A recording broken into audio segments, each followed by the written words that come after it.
First morning.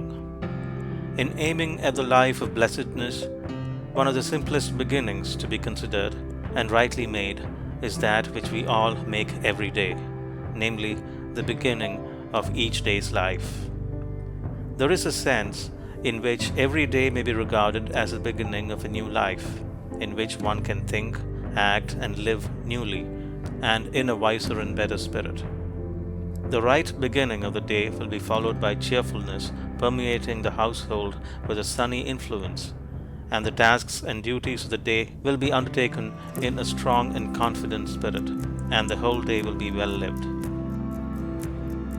First evening. There can be no progress, no achievement without sacrifice, and a man's worldly success will be in the measure that he sacrifices his confused animal thoughts and fixes his mind on the development of his plans and on the strengthening of his resolution and self-reliance. And the higher he lifts his thoughts, the more manly, upright, and righteous he becomes, the greater will be his success, the more blessed and enduring will be his achievements. Second morning. None but right acts can follow right thoughts. None but a right life can follow right acts. And by living a right life, all blessedness is achieved. Mind is the master power that molds and makes, and man is mind, and evermore he takes. The tool of thought, and shaping what he wills, brings forth 1,000 joys, 1,000 ills. He thinks in secret, and it comes to pass. Environment is but his looking glass. Second evening. Calmness of mind is one of the beautiful jewels of wisdom. A man becomes calm in the measure that he understands himself as a thought-evolved being, and as he develops a right understanding and sees more and more clearly the internal relations of things by the action of cause and effect, he ceases to fret and fume and worry and grieve, and remains poised, steadfast, serene. Third morning.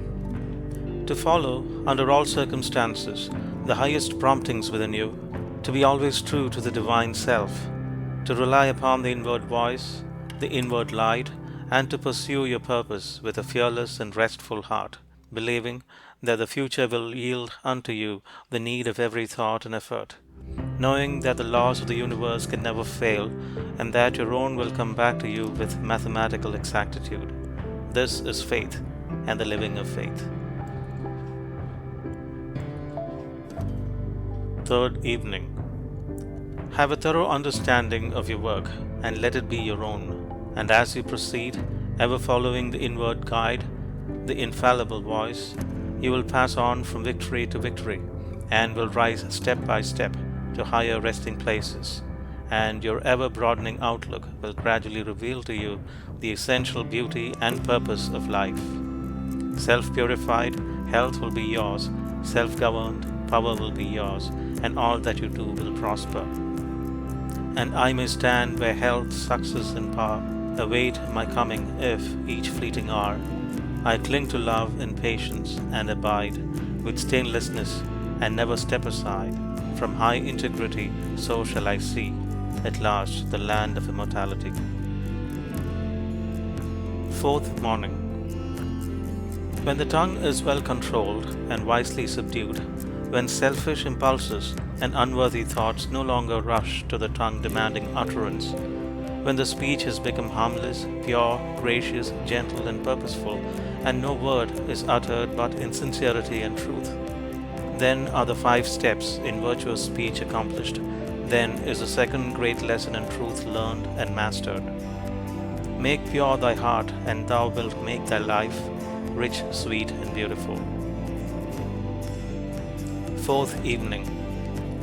Having clothed himself with humility, the first questions a man asks himself are, how am I acting towards others? What am I doing to others? How am I thinking of others?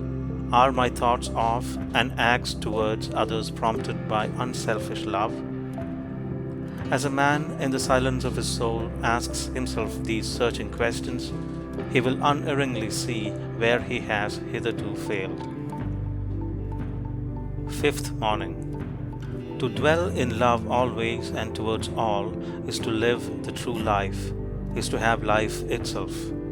Knowing this, the good man gives up himself unreservedly to the spirit of love and dwells in love towards all, contending with none, condemning none, but loving all. The Christ spirit of love puts an end not only to all sin but to all division and contention. Fifth evening.